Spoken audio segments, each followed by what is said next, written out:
ನಿಮಗಿದು ಗೊತ್ತೇ?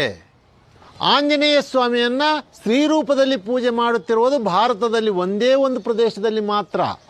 ಭಾರತದ ಛತ್ತೀಸ್ಗಢ ರಾಜ್ಯದ ರತನ್ಪುರ್ ಜಿಲ್ಲೆಯ ವಿಲಾಸ್ಪುರ್ ಗ್ರಾಮದ ಗಿರಿಜಾಬಂದ್ ದೇವಸ್ಥಾನದಲ್ಲಿ ಹನುಮಂತನನ್ನು ಹನುಮಾತಿ ಎನ್ನುವ ಸ್ತ್ರೀ ರೂಪದಲ್ಲಿ ಪೂಜಿಸಲಾಗ್ತಾ ಇದೆ. ಇದೇನಿದು? ಶಕ್ತಿ ಸ್ವರೂಪನಾದಂಥ ಆಂಜನೇಯ ಸ್ವಾಮಿಗೆ ಸ್ತ್ರೀರೂಪ ಎಂದು ಕೇಳುವುದಾದರೆ ಅಲ್ಲಿ ಸ್ಥಳೀಯ ಜನಪದ ಸಾಹಿತ್ಯದಲ್ಲಿ ಕತೆ ಒಂದು ಪ್ರಚಲಿತವಾಗಿದೆ. ಆಂಜನೇಯ ಸ್ವಾಮಿಯ ಮಹಾನ್ ಭಕ್ತನಾದಂಥ ಪೃಥ್ವಿ ದೇವಜ ರತನ್ಪುರ್ ಪ್ರದೇಶವನ್ನು ಆಳ್ತಾ ಇರ್ತಾನೆ. ಆತನಿಗೆ ಕುಷ್ಠರೋಗ ಕಾಣಿಸಿಕೊಂಡಾಗ ಜೀವನದ ಮೇಲೆ ಜಿಗುಪ್ಸೆ ಹೊಂದುತ್ತಾನೆ.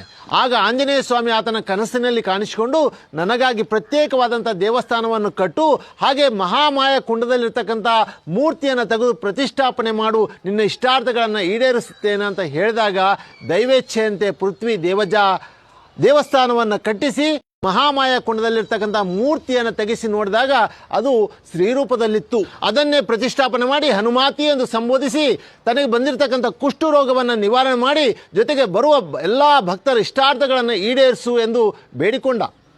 ಅಲ್ಲಿಗೆ ಪೃಥ್ವಿ ದೇವಜ ಅವರ ಕುಷ್ಠರೋಗ ನಿವಾರಣೆ ಆಯಿತು. ಇಂದಿಗೂ ಹನುಮಾತಿ ಅಲ್ಲಿ ನೆಲೆಸಿ ಬರುವ ಭಕ್ತರ ಎಲ್ಲ ಇಷ್ಟಾರ್ಥಗಳನ್ನು ಈಡೇರಿಸ್ತಾ ಇದ್ದಾಳೆ. ತಾವೇನಾದರೂ ಛತ್ತೀಸ್ಗಢ ರಾಜ್ಯಕ್ಕೆ ಭೇಟಿ ಕೊಟ್ಟಿದ್ದಾದರೆ ಹನುಮಾತಿಯ ದರ್ಶನ ಪಡೆಯಿರಿ ಎಂದು ಹೇಳುತ್ತಾ ಈ ವಿಷಯ ತಮಗೆ ಉಪಯುಕ್ತ ಅನಿಸಿದರೆ ನನ್ನ ಖಾತೆಯನ್ನು ಅನುಸರಿಸಿ.